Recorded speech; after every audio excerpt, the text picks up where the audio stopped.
Hey, how are you? Kumusta po kayo? And thanks for tuning in to another edition of Paul Presents Art. My name is Paul and I'll be your guide today.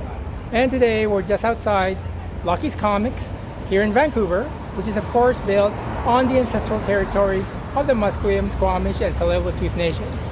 We're gonna go inside the small gallery to have a look at some drawings by a Japanese artist. I'll reveal the name of that artist later because frankly I forgot her name, but she makes this really beautiful, intricate, and very dense drawings, and I hope you can join the tour, and let's do it! I'm starting this video with a pen of the bookstore and the gallery. The bookstore has always supported artists and creators who are interested in books, comics, illustrated novels, and fine artworks. The gallery is situated in the middle of the bookstore and occupies two walls on either side. Before we get into seeing the work, let me share a short bio on the artist. Ayumi Bessho, also known as Becchi, studied psychology and art therapy in Japan, where she currently lives and works. Titled Moon Castle Museum, this exhibition aligns with a new booklet of the same name, published by Vancouver's No World Books, and presents the booklet in its entirety with an additional outtake on the final wall. If you're new to the channel, please know that this channel is about art, exhibitions in contemporary, historical, and outsider art, group shows, art collections, etc. I live in Vancouver, Canada, so most of my videos will be based in that region, but I'll cover exhibitions as I travel. The works in the show are untitled, but I'll offer a general description just to get going. This one is Princess Riding a Horse, Reading a Book, with castle and large thought bubble. The media is mostly colored pencil and watercolor, and all are on paper. Most of the works are not for sale, except for this one. Apparently, the artist was intent on introducing her new illustrated booklet and wanted to show the original artworks, the source material so to speak, but not to sell them. I get it. This work I describe as large collection of emoticons, which I feel reflects a generation of tech-savvy users who are comfortable replacing real emotions with computer-generated ones. Technology has played a huge role in how we communicate with each other. Our devices have become indispensable, and sadly, an extension of our diminishing social well-being. But these emoticons are unique, perhaps even a parody. They are artisanal, unique graphics, based on an artist's idea of a mythology of images, maybe even a codex. This work is full of poppies or clovers in a landscape garden with water features. The density of this work, and some others in the show, remind me of outsider art, where the artist fills the entire page, every centimeter, with drawings and marks. Ayumi Bessho's training was in psychology and art therapy, so in a sense, this work would qualify as outsider art. As well, the psychedelic exuberance of the colors is intoxicating, as well as having a folk art quality to its execution. I would describe this one as central swirling column with pattern and decoration on checkerboard squares. And I think this would be a good moment to decipher the exhibition's title, Moon Castle Museum. I did some research into Japanese folklore and the Moon Castle, and found The Tale of the Bamboo Cutter, a story that details the life of Kaguya Hime, a princess from the moon who was discovered as a baby inside the stalk of a growing bamboo. The central column looks segmented, much like a bamboo, which made me realize the association. Moving on is this work that I describe as View of a Garden with Bonfire, Roasting Marshmallows, and Winged Entertainers. Note the serrated edge on the left side? It looks like it was ripped from the artist's notebook. I found some images on her Instagram account, and there were notebooks filled with drawings. The feeling I get from this drawing is similar to the Kabuki theater, with platforms for the actors to walk on and deliver their lines. Kabuki prides itself in being a bombastic type of theater for the masses, complete with colorful costumes, outrageous gestures, and vibrant makeup. And here's another garden scene with butterflies, flowers, and water features, also torn from a notebook. Have you ever heard of an Austrian artist named Hundertwasser? The way Ayumi Bessho uses a vibrancy of colors, demarcated areas, and psychedelic combinations also hints at turn-of-the-century symbolist paintings, like fellow Austrian artist Gustav Klimt, although a generation removed from Hundertwasser. But the aesthetic is a compelling comparison, and mind you, there is the original 1960s psychedelic era as a notable reference point too. And this work I describe as big four-petaled poppy with a textured central motif like a carpet. This work has more space to breathe, with the central motif as dense as the other works.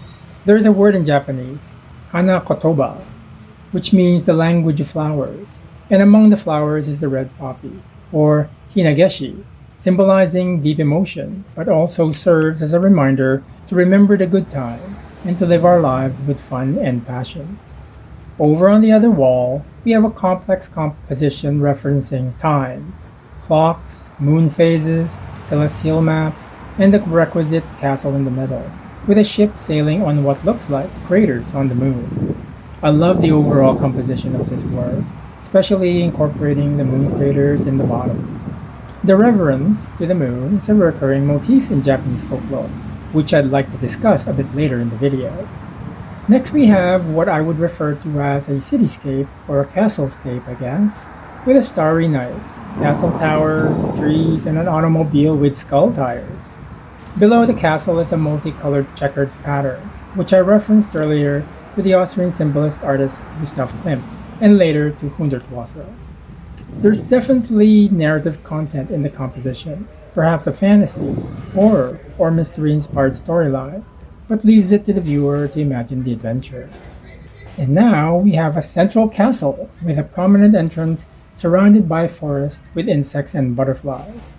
I really love these works with the serrated edges. It's like it was stolen from a private journal and shown for our enjoyment. It also lends a personal touch to the work. You know, like an illustrated diary entry containing secrets that need to be deciphered. I also like the juxtaposition of the black and white center with a multicolored surrounding. It suggests the multidimensional. And now we're having fun at the circus, with a fanged and furry animal performing a balancing act on a ball. And that funny smiling egg on the bottom. You see it? This entire composition screams whimsy to me, but also hints at the style of an illuminated manuscript of the Middle Ages. Regardless of a book's content, religious or otherwise, monks did manage to infuse their manuscripts with illustrations of whimsy, fantasy, and at times, heretical secret codes. And now we have a pair of butterflies among an explosion of flora and fauna. The butterfly with a chain-link thorax seems to be a recurring character in Ayumi Bessho's work, and beneath them are elements that seem to resemble parts of flowers, petals, sepals, pistils, and stamens, and this floral pattern, in my opinion, gives a nod to visionary British artist and textile designer William Morris around the arts and crafts movement. And this next work I would describe as concentric rings with symbols, icons, emoticons that almost mimic a codex referencing nature, time, and cyclical movements. Beyond the suggestion of the eye of a hurricane, this circular pattern suggests to me the longitudinal and latitudinal lines of a globe, a format that is often used in mapmaking, geographic representation, or even celestial and astronomical phenomenon, all of which reference the moon theme of the show. This next work I'll describe as having a central left hand introducing the spotlight on an animal lying on its back, lying on a pillow, holding a ball or fruit. It's fun and continues the artist's theme of the circus, perhaps the theater. In keeping with the general theme of the exhibition's title, Moon Castle Museum, it's conceivable that the spotlight could be moonlight. I think it's possible, don't you? And this work, which I would describe as having concentric circles with a devil playing bass with two smiling oak leaves, seem to represent the world that Ayumi Bessho's imagination occupies. Her compositions hint at her interest in the celestial, represented by the concentric circles, mixed with elements of fun through music, the circus, and the theater, and areas of pattern and decoration through her checkered designs that are influenced by symbolism. And the last work in the show is a big cat head with various graphic and floral patterns below. This work, in my opinion, is the outlier of the exhibition.